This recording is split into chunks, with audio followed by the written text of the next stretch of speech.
What's up, y'all? I don't want to hear shit about my shirt. I do not want to see any comments saying, "Emmy, you wore that shirt 3 times last week." I don't want to hear it. Oh yeah, and this is a soft-spoken video, so let me start talking like it. Scary stories. Yeah. So I was at a youth group, or not youth group, prayer group, maybe an hour ago. And out of nowhere, I wanted to be home and just read some stories for y'all. So that's what we're gonna do. And you might notice the camera angle is different. You're about to see why. Y'all are in for a treat. But before that, let me yap a little. Y'all know how I do my videos. I put a little bit of a yap session in there. Let me take my ring off too. Let me catch my breath. Damn, I was talking fast as hell, huh? Hey, real quick, have some water. Come on. Yeah. How's that shit taste? How's it taste? Pause. No pause. No, that was a stretch. Sorry. No pause there. I went back to whispering. So, my favorite Japanese artist, he dropped a single the other day, and I just found out today. So I was listening to it this morning, and he's a very emotional artist, if that makes sense. I wouldn't say emotional. How do I put it? His lyrics are thought out, and it's very deep, right? So the chorus, it starts off. This touched me, bro. I was in the restroom listening to it through my earbuds, and I started tearing up. I'm gonna be honest. So it goes, oh yeah, for my bilingual, trilingual, quadrilingual, whatever viewers, y'all know that when something in your language is being translated to another language, sometimes it doesn't. It gets the message across, but it's not the same. You know, like the depth, the oomph, the impact, it's not all there. So just take that into consideration with what I'm about to say.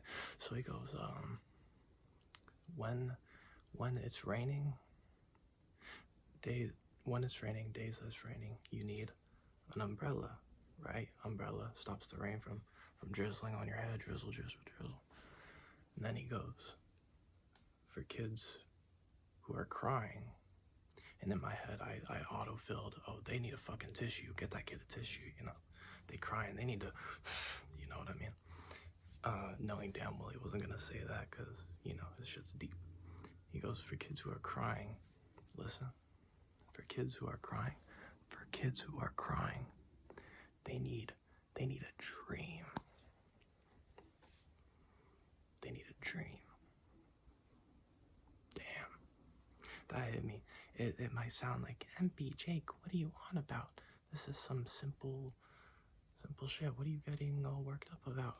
In the moment, even now, hearing that in the beautiful manner that he sung it, that was amazing. It was awesome. And then he goes on to say, there are nights where you can't, how do I translate this? There are nights where you can't project your voice, speak up. Nights like that, you need love. Damn. And again, it's deeper, and it makes more sense when you're hearing the song in its actual language, Japanese. But yeah, that's all for the little yap session. Anyways, onto the stories. Damn, soft speaking. I don't know if it's because I'm talking fast or if I'm nervous. My heart's beating pretty fast. Can y'all hear that? Y'all hear that?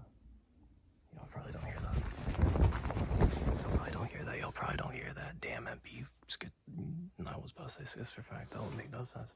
Anyways, y'all about to see what this camera angle's about. Check this out. Stay right there. Don't you fucking move. I'm watching. Hey, it's dark. Don't worry though. Hi, can you see my hand? Hey. Where's the light? Damn it. Check it. Check it out. we're getting spooky with this one. So I adjusted the camera angle, that way my shadow isn't distracting like I showed in my last video.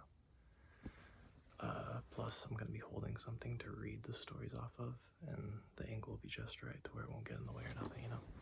So get a blanket or something, get cozy. When I think of scary stories and like true crime podcasts and stuff, I think of being in my room late at night, just watching it in a dark room. So if you have access to something like that,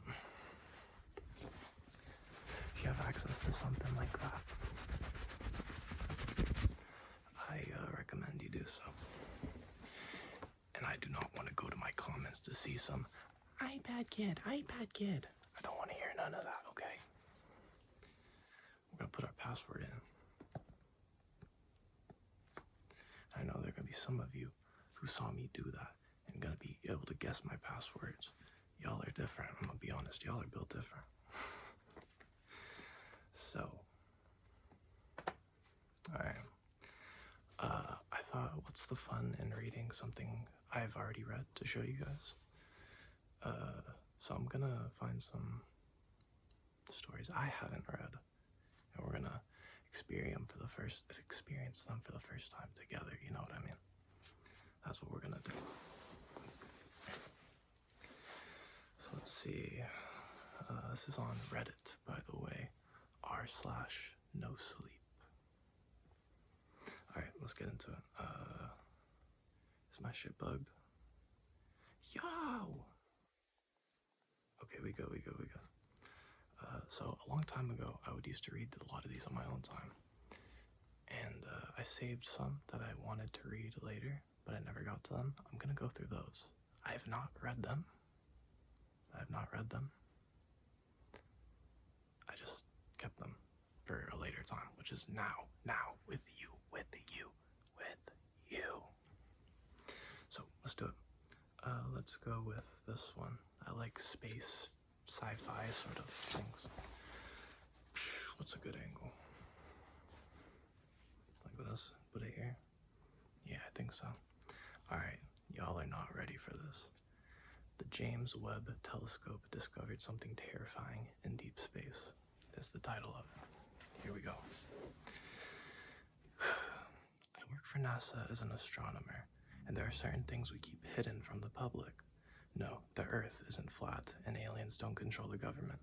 Fuck, I wish those were the case, as the truth is much, much worse. In 1993, the Hubble Space Telescope saw a star disappear. It didn't go supernova or die naturally. It simply went dark over the span of a few minutes. The star was already too faint to see with the naked eye, and ground-based telescopes had trouble picking it out from among the surrounding stars, so the event wasn't widely known to the public at the time. We thought the most likely explanation was that a cloud of interstellar dust had drifted between Earth and the star, occluding it from view. It was noted and mostly forgotten about. In 2007, 2 more stars vanished due to the circumstances of this event. This was much more concerning. The 2 stars in question were part of a binary system orbiting each other at a fairly close distance. If a cloud of interstellar dust was the culprit again, they would have both seemed to disappear simultaneously, or very close to it. Instead, both stars failed. Damn, I lost my spot. My bad, y'all. Give me 1 second.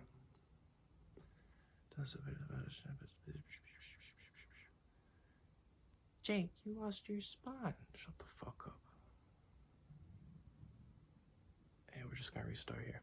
2 stars in question were part of a binary system, orbiting each other at a fairly close distance. If a cloud of interstellar dust was the culprit again, they would have both seemed to disappear simultaneously, or very close to it. Instead, both stars faded individually over a period of minutes, separated by a span of about 8 hours. This binary system was also about 15 light years closer to Earth than the star that had previously disappeared in 1993. Are you following along? I'm gonna be honest, when I read, sometimes I have a problem where I'll read it and it'll go in one, or not one ear, I guess it'd be one eye and out the other. I'll read it, but I don't take the information in. Does that make sense?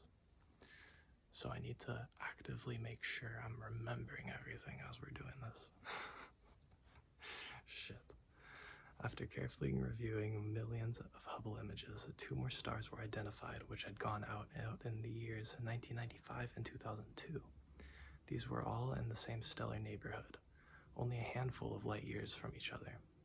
The only conclusion we could draw was that some unknown influence traveling close to the speed of light was shrouding or destroying these stars.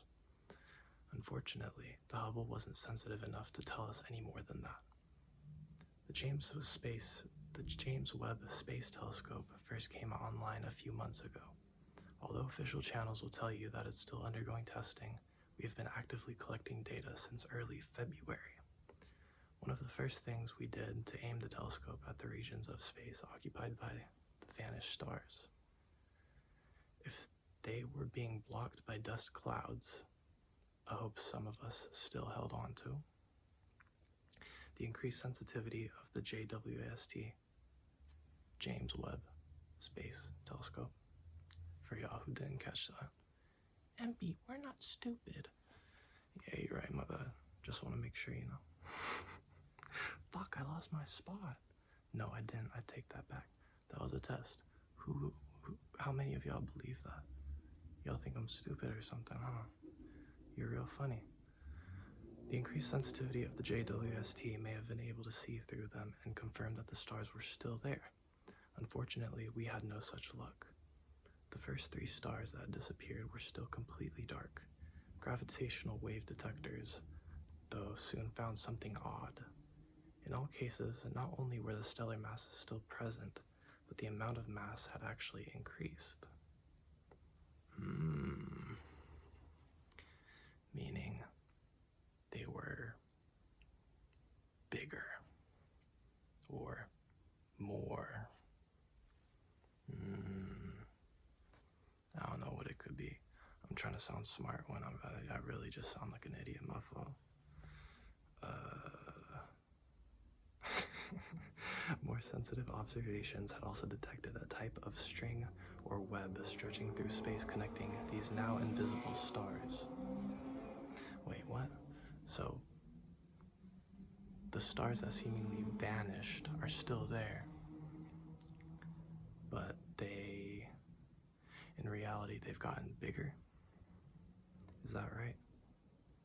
I don't know, I'm a little slow. Hopefully y'all are keeping up. Jake, at this rate, you're never gonna finish the story. When we trained the telescope on the binary system that had vanished in 2007, which was the nearest point at which this phenomenon had so far been observed, there was finally enough ambient EM spectrum, whatever that is, radiation left to try a mass spectrometer reading. If you're not aware, mass spectrometry, thank you, they're explaining it.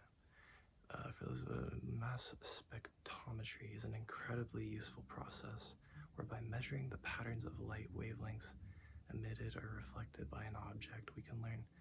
God damn, I don't want to read all this science talk. Can they just get to the good part? I don't need to know all this shit. Basically, it's useful information, temperature, speed, direction, movement, chemical composition. Readings we got from the binary stars didn't make sense, though first of all, they were cold. Almost cold as the surrounding interstellar medium. Whatever it what's up with all these crazy science words, bro? I'm gonna skim through all these paragraphs and see what information is important and what's not. And I will read what is important to you guys. Does that make sense? Does that make sense? Does that make sense? Does that make sense, you guys?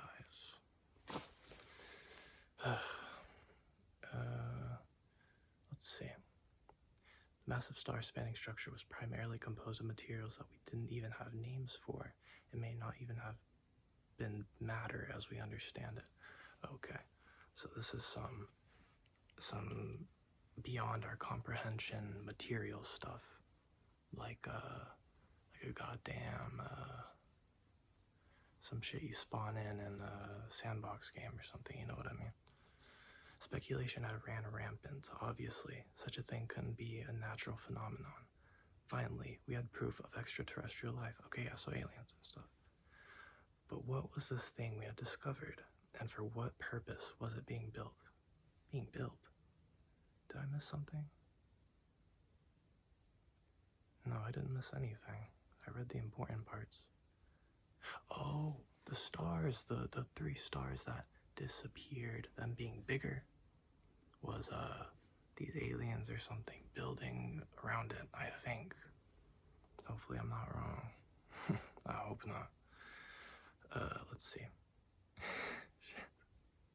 Maybe this was a bad idea. Nah, it's chill. Okay. And for what purpose was it being built? The leading hypothesis was that we were looking at a series of Dyson shells. The hell is that? Massive solar collectors. Okay, they're like, yo, what is that here? Let me tell you. Massive solar collectors built to completely envelop stars in order to capture 100% of their energy output. So like a giant solar panel for crazy stars, basically, I think. Such a concept had been envisioned in the early 20th century as a potential source of energy for an interstellar civilization. Ever since then, the idea had found its way into a popular science fiction. The construction of these massive structures had actually been theorized to be one of the first signs of intelligent extraterrestrial life that we may someday detect. It seemed that day was today. Oh shit, we're getting into it, kinda. The theory still didn't explain everything though. First of all, there was the impossible speed by which the stars were covered. Constructing a Dyson shell from scratch in a matter of minutes was beyond even the wildest speculations of scientists and sci-fi writers. Then there were the mysterious filaments that connected the shells over a distance of light years. No one had any idea what purpose these could serve or how they could even be built. Everyone at NASA was fascinated by this mystery. In hindsight, we may have even been better off we had never discovered the truth. Less than a month ago, the JWST detected a series of unusual energy bursts emanating from interstellar space. These were occurring at the very edge of a star system approximately 12 light years from the binary system that had vanished in 2007. Year after I was born, I was 1 year old. Little baby Jake. As we focused the telescope on the system, we soon determined that these were not natural phenomena either. The energy signatures, which were still flashing intermittently, matched what would be expected from so many science words, man. Thermonuclear and antimatter, some fancy words, based explosions, along with several other types of energies that we couldn't identify. These explosions, although still not visible to the naked eye on Earth from that distance, were absolutely tremendous in magnitude, easily billions of times more powerful than any nuke that humanity could conceivably build. Damn, that's strong, man. That's like, what? That's the strength of one of those, like, throwback to 2017, 2016. That's the strength of one of those massive TNT blocks, you know what I mean? Like the TNT blocks that YouTubers made out of TNT blocks. Like, I put 1 billion TNT blocks into TNT cube, you know? That's how strong this thing is. Damn, this is not to be messed with. After experimenting with the telescope settings, we were able... Am I tweaking? No, I'm not. After experiencing with the telescope settings, we were able to get a clearer picture of what was going on. The tip of one of the interstellar filaments that linked the Dyson system was passing through the Oort cloud of the distant star system, approaching its sun, and whoever lived there was fighting back.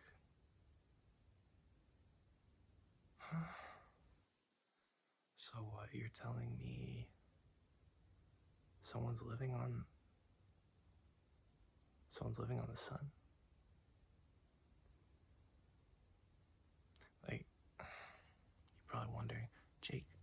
had to have skipped something.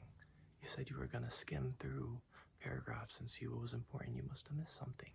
I didn't. I'm not joking. I went back and looked at everything. I'm not missing anything. Nothing too important. Just science words that, trust me, you don't need to know it to understand the story. Let me know if y'all are following along, because I am not. I'm not. I'm not. God damn. Their weapons were able to slow the thing's advance. What thing? What? Huh? Huh? What? Is this that in one eye, out the other thing that I told you all about? Did I just blink? This is like another scale, though. Like, I would remember if somebody was living on the sun, or if there were weapons. Call me slow. I don't know. I don't know, man. This is crazy. The weapons were able to slow the thing's advance, shattering itself almost as fast as it was being destroyed. After less than a week, the explosion stopped. It seems that they had ran out of ammunition in the void between stars. We knew that these things traveled at nearly the speed of light, but as we watched it approach the inner star system, its pace slowed as it swelled in size, preparing to devour the system's star. We quickly trained the telescope's mirrors on the doomed sun. Okay. So, someone, something, somebody is sending things at the sun to do something, to kill the people living on the sun. And there's someone on the sun. There's someone living on the sun. And they have these big ass weapons of mass destruction. And they're trying to, damn, I'm sweating, bro. This blanket got me fucked up. Take this thing off. Whew. They're trying to stop it from hitting the sun, because if it hits the sun, they're done. It's over for them, you know? Like, as they say, they're cooked, you know? It's over. Phew. So they're trying to, what's it called? Stand their ground, I think. Correct me if I'm wrong. We quickly trained the telescope's mirrors on the doomed sun. We were about to watch whatever this thing was blot out another star. But in real time, we all held our breath as we watched the projected image of the main sequence star, slightly larger than our own sun.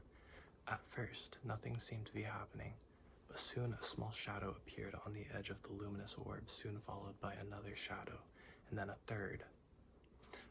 The planets, the fucking planets, the 3 planets at the beginning that disappeared, they're back.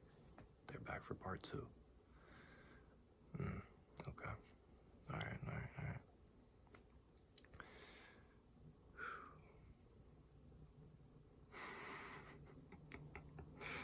Alright, let me find my spot. At first, nothing seemed to be happening, but soon a small shadow appeared on the edge, then a third. The shadows began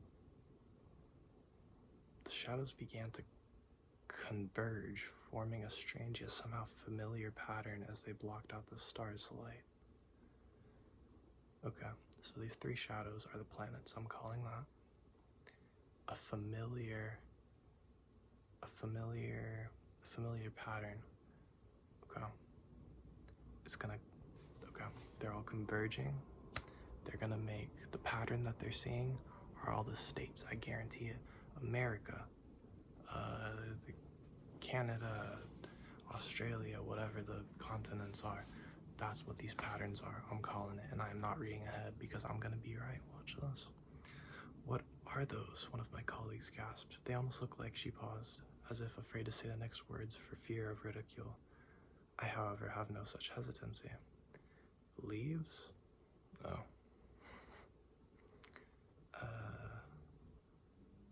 Yeah, I was wrong. My fault. What are those? One of my colleagues guessed. They almost look like leaves, I said, my voice monotone.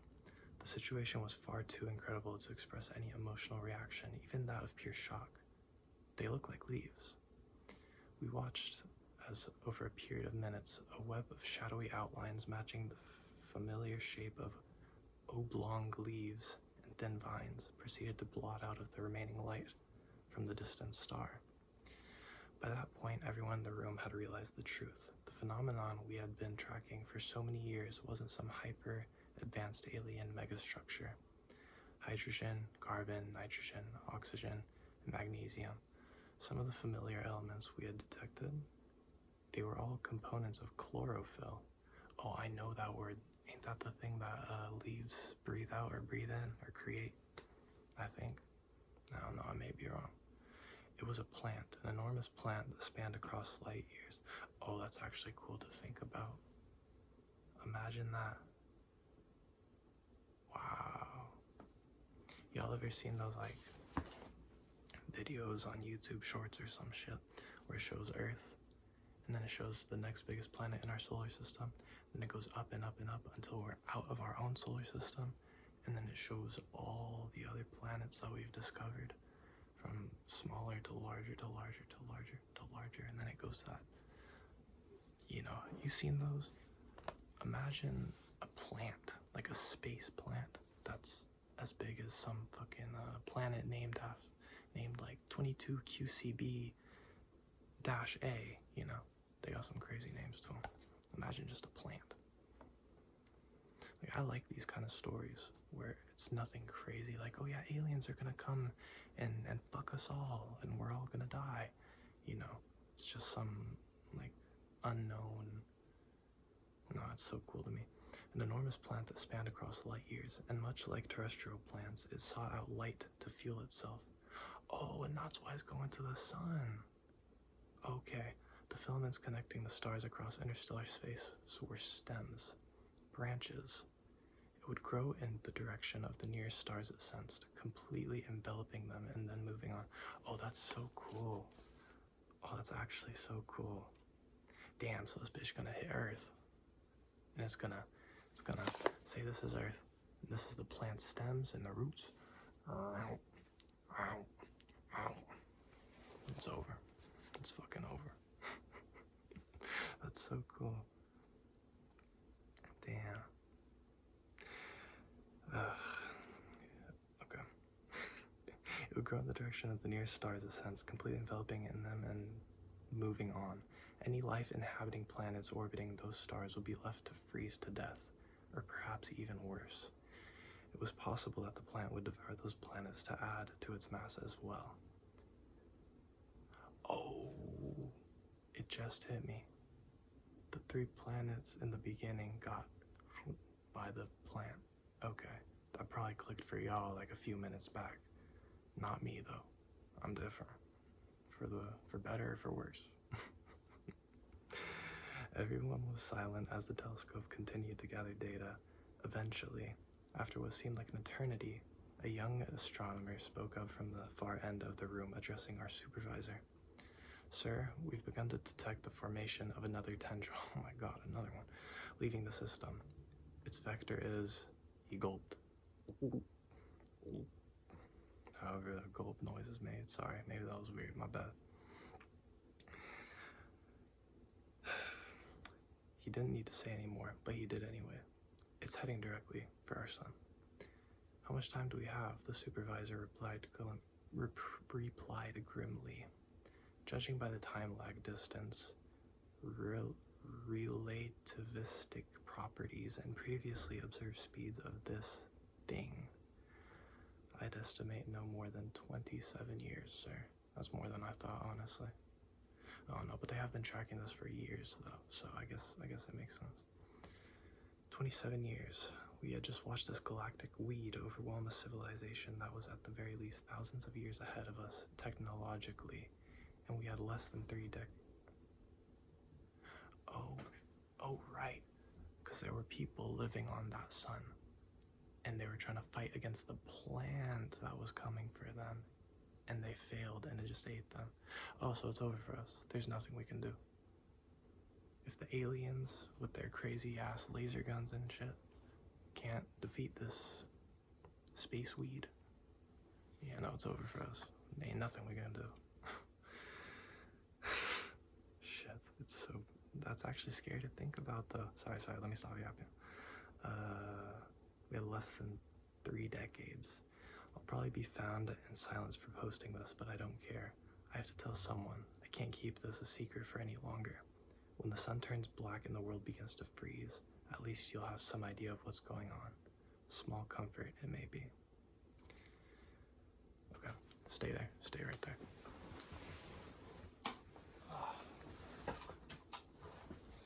Okay.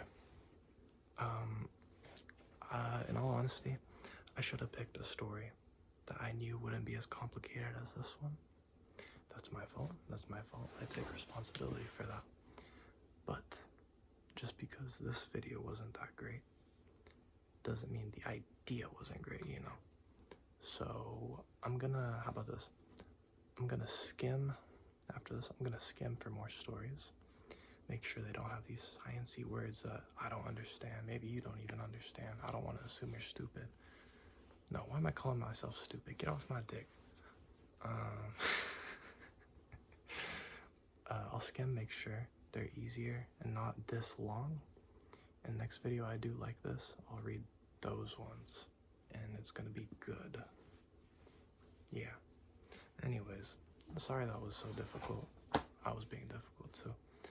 Hope you enjoyed. Like if you fuck with it. Like if you fuck with it.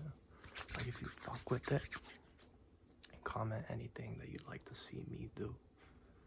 I see y'all's comments. I'm noting all those ideas down. I'll get to those. And thank you for the support. Much love. Stay safe. Have a good day. Have a good night. Get some rest. Get to work. Yeah, I'll catch y'all later. I'm gone.